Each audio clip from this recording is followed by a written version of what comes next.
Hello everyone, আগে ফ্লগেটা দেখলেই আমরা দাদা বৌদিতে খাওয়া দাওয়া করে এখন বেজে গেছে প্রায় 4:30। আমরা বেরিয়েছি গান্ধীঘাটের উদ্দেশ্যে।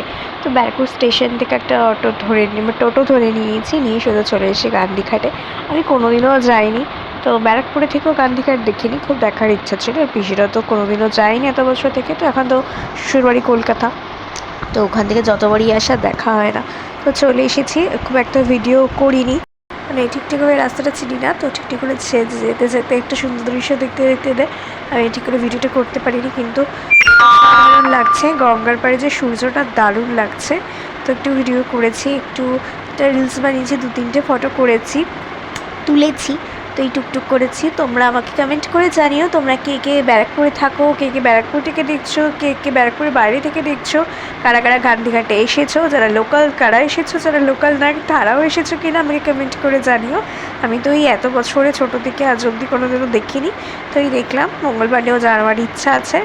আর অন্নপূর্ণা মন্দিরে গেছি, এর আগে একবার গেছিলাম, এইবার আবার গেলাম, এটা আমার সেকেন্ড টাইম। তো আমাকে কমেন্ট করে জানিও, সেই ভিডিওর পার্টটি পরের ব্লগে আসছে। কমেন্ট করে জানিও ভিডিওটি কেমন লাগলো।